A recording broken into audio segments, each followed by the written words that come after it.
भी हम ऐसे ऐसे नेताओं को जिताते रहे जिन्होंने 10 साल तक किया ही कुछ नहीं। डेवलपमेंट के नाम पे एक नींव पत्थर नहीं दिखा मेरे को कहीं दिखा हुआ कि मुझे लगे कि इन लोगों ने कुछ काम किया हुआ है। सियासत मैंने ईमानदारी से शुरू की हुई है, ईमानदारी से बात कर रहा हूँ, खुल के बात कर रहा हूँ और खुल के काम किए जाएंगे और ईमानदारी से काम किए जाएंगे। मैंने वोट लेने के लिए किसी से खरीदा नहीं, किसी को पैसे नहीं दिए कि भाई पैसे लो और वोट खरीदो, मुझे वोट दो। किसी को शराब नहीं पिलाई कि शराब पी के मुझे वोट दो। किसी को गुमराह नहीं किया, किसी को झूठ नहीं बोला, क्योंकि ईमानदारी वहीं से शुरू होती है जब हम ईमानदारी का लफ्ज मुंह से निकाल देते हैं। ईमानदारी ये नहीं है आज मैं ईमानदारी बोल रहा हूँ और बोलूंगा 6 महीने के बाद शुरू करेंगे, नहीं। आज मैंने बोला है ईमानदारी से काम करेंगे तो आज से ही करेंगे। और ईमानदारी उसी वक्त से शुरू हो जाती है कि ना पैसे दूंगा और ना लूंगा, और ईमानदारी से काम करेंगे। और दूसरी तरफ वो नेता है जो आपसे वोट किया कैसे ले रहे हैं, औरतों को साड़ियां दे रहे हैं और छतरियां दे रहे हैं। लो जी साड़ी लो, छतरी लो, वोट खरीद रहे हैं। मर्दों को शराबें पिला रहे हैं और पैसे बांट रहे हैं। जो लोग इस तरीके से पैसे बांट के शराबें पिला के वोट ले रहे हैं वो आगे जाके कितनी ईमानदारी से काम करेंगे। जिसकी शुरुआत ही बेईमानी से हुई है, जिन्होंने अपना पॉलिटिकल कैरियर ही बेईमानी से शुरू किया है, जो आपसे वोट ही शराब और पैसों के दम पे ले रहे हैं, आप उनसे उम्मीद कर सकते हो कि वो आगे ईमानदारी दिखाएंगे? जिसने शुरुआत ही बेईमानी से की हो उससे कैसे आप उम्मीद कर सकते हो कि ये ईमानदारी से आपके काम करेंगे? आज भी इन लोगों में ईमानदारी नहीं है, वोट खरीदे जा रहे हैं। इनको लग रहा है कि हम लोग बिकाऊ हैं, इनको लगता है हम भेड़ बकरी हैं जो पैसे देके खरीद लिए जाएंगे। इनको ये नहीं पता कि हम इंसान हैं, इंसान। आज हम अपने हक और हुकूक के लिए लड़ रहे हैं। हमारी आज लड़ाई है। हमारे बच्चे बेरोजगार हो गए। एक टाइम था जब कहा जाता था कि ये बुरे दिन हैं। हमारी रियासत में, हमारे जम्मू कश्मीर में, हमारे हिंदुस्तान में ये बातें की गई कि बुरे दिन चल रहे हैं, आप हमें वोट दो और अच्छे दिन आएंगे। और वो बुरे दिन क्या थे? उस बुरे दिनों में क्या होता था कि 8वीं और 10वीं पढ़ा हुआ भी कहीं ना कहीं रहबरे तालीम में लग जाता था। और अच्छे दिन क्या है? MA BEd किया हुआ आज पल्लेदारी कर रहा है, ये है अच्छे। और उस अच्छे बुरे दिनों में महंगाई कितनी थी और आज महंगाई कितनी है वो देख लो। अच्छे दिन क्या है? आज स्कूल है तो मास्टर नहीं है, मास्टर है तो स्कूल का कोई पता नहीं है स्कूल है या नहीं है, हॉस्पिटल है तो डॉक्टर नहीं है, सड़कें तो कहीं है ही नहीं, बिजली की तारें जो है वो पेड़ों के साथ लटकी हुई हैं। किस डेवलपमेंट की बात कर रहे हो और किस डेवलपमेंट के नाम पे आप वोट मांगने आ रहे हो? ये लोग एक और मौका मांगने आ रहे हैं। पहले मौके का हिसाब बताओ दो, फिर हम दूसरा मौका देंगे। जो 10 साल का आपको मौका मिला, 10 साल इनकी सरकार रही, सेंटर में रही इनकी सरकार। MP साहब बीजेपी के, सेंटर में सरकार है इनकी, इनके DDC इनके, BDC इनके, और इससे ज्यादा और क्या देना था आप लोगों ने? सब कुछ तो दे दिया आपने झोले भर भर के दिए इन लोगों को, हर एक चीज, हर एक ओहदे दे दिए इनको, लेकिन मिला क्या आप लोगों को? बेरोजगारी और गुर्बत के सिवाय एक चीज बताओ जो आपको अच्छी मिली हो। एक नया प्राइमरी स्कूल यहाँ पे खुला, एक नया सब सेंटर यहाँ पे खुला, नया आंगनबाड़ी सेंटर खुला। पूरे 10 साल में कोई एक भी डेली वेजेड परमानेंट हुआ? इन 10 सालों में जितने SPOs लगे थे 18,000 तनख्वाह से आज निकाल के घर पे बिठा दिए और वो बेचारे पल्लेदारी कर रहे हैं। उनका गुनाह क्या था उन लोगों का? आज भी SPO बनाएंगे हैं, बुद्दुकुड़ू दे दिए हैं हाथ में, 4-4 हजार रुपया पता नहीं दे रहे हैं या नहीं दे रहे हैं, बुद्दुकुड़ू दे दिए हैं। ऑर्डर कोई नहीं है, रिटर्न ऑर्डर उन लोगों के कोई नहीं है। SPO के तो फिर भी ऑर्डर थे, इनको तो ऑर्डर भी नहीं है। ये तो किसी खाते में नहीं है, पता नहीं इनसे बुद्दुकुड़ियां का वापस ले लेनी है। इस वक्त, इस टाइम में, 10 साल में जितनी करप्शन, जितना झूठ बोला गया, इतना आज तक हिंदुस्तान में किसी सियासत में नहीं बोला गया। आज के टाइम में, इस 10 साल में अमीर बहुत ज्यादा अमीर हुआ और गरीब बहुत ज्यादा गरीब हुआ। गरीबों की हालत नहीं सुधरी, गरीब आज और ज्यादा गरीब हो रहा है। आज BPL कार्ड खत्म हो रहे हैं, जो राशन कार्ड थे BPL उनके वो काट दिए गए। आने वाले टाइम में जो ये मोदी कार्ड है ये भी बंद हो जाए, पेंशनें बंद हो गई लोगों की।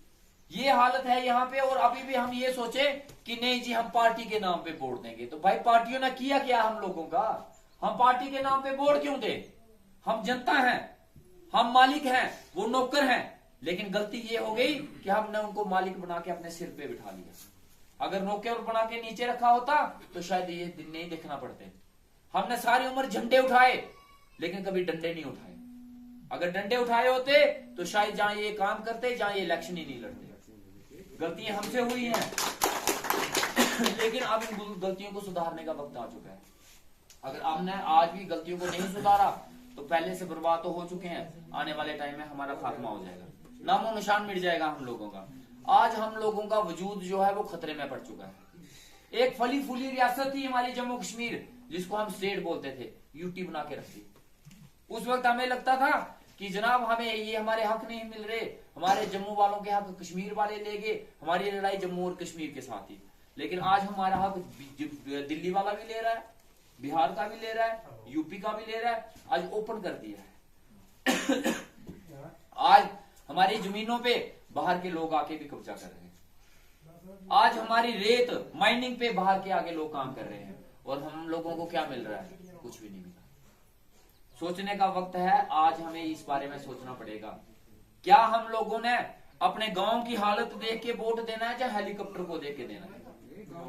इन 10-15 दिनों में 5-7 बार हेलीकॉप्टर उतर गया है, और इन हेलीकॉप्टरों का खर्चा ज्यादा नहीं तो 40-50 करोड़ आ गया। 40-50 करोड़ अगर यहाँ पे डेवलपमेंट पे लगाया होता तो शायद आज जहाज उतारने की जरूरत नहीं। बुलावर से मिशेटी का रोड पक्का हो जाना था। समझ गए? 40-50 और अभी 15 दिन और 5-10 दिन बचे हैं, समझ लो 40-50 करोड़ और बचेगा, और लग जाना है यहाँ पे। 80-90 करोड़ एक आदमी की इलेक्शन पे, एक आदमी को जिताने के लिए पूरी सरकार ने लगा दिया। पूरी सरकार ने एक आदमी को जिताने के लिए महीने के अंदर अंदर 80-90 करोड़ रुपया खर्च दिया। लगाओ हिसाब, सोचो। और वो 80-90 करोड़ उनका नहीं था, हम लोगों का था।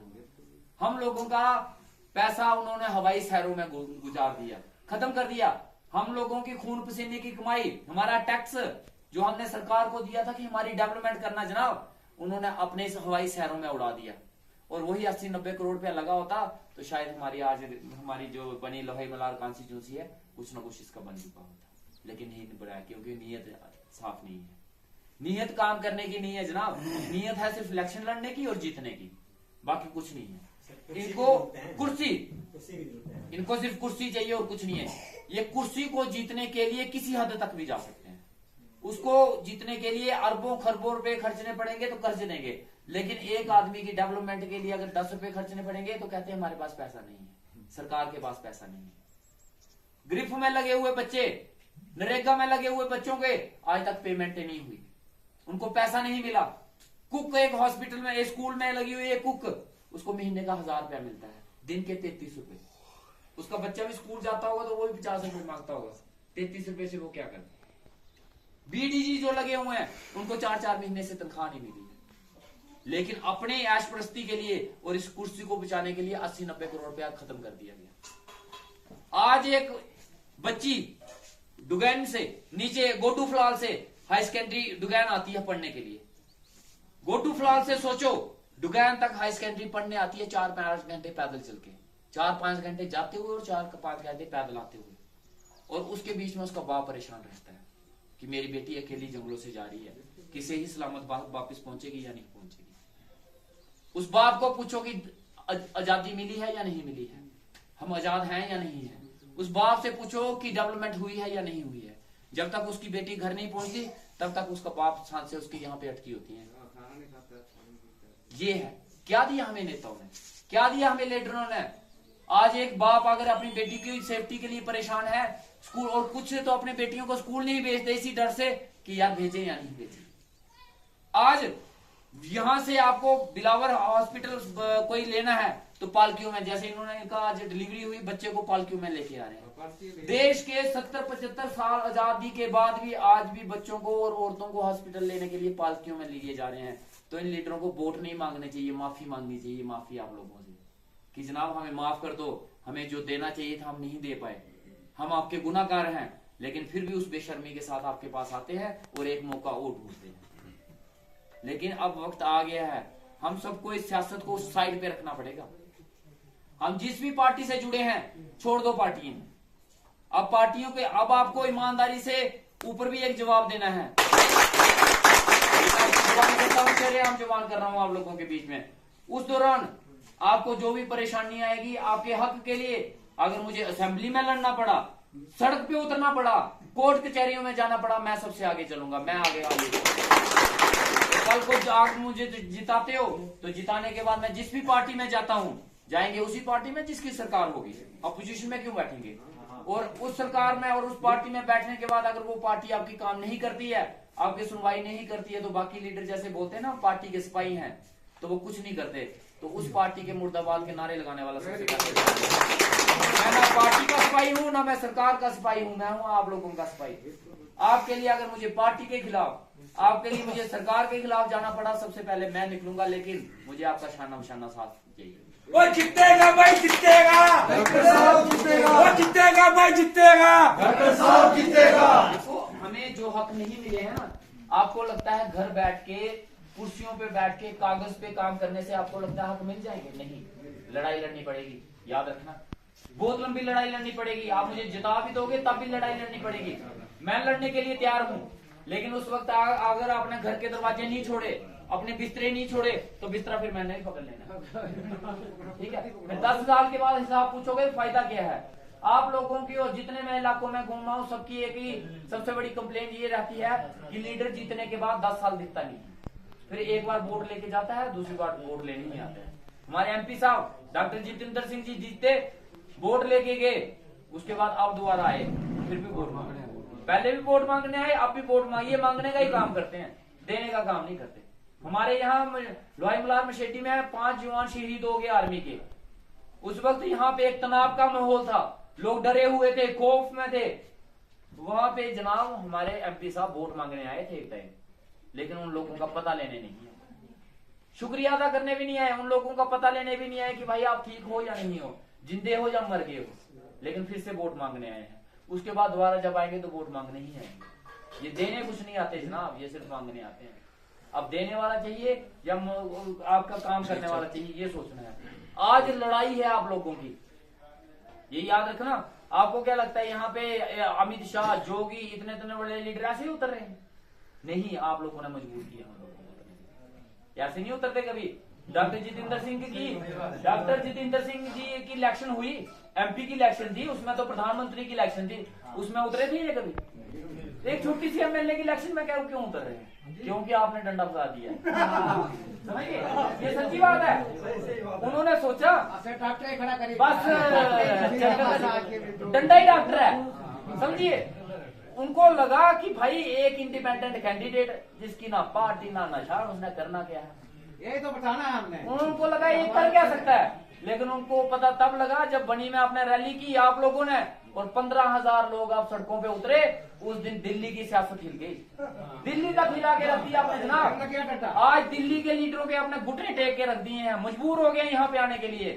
वो बातें जो हम बोलते थे कि हमें ये चाहिए, आज दिल्ली के लीडर यहाँ आके अपने मुंह से बोलने शुरू हो गए हैं कि हम देंगे।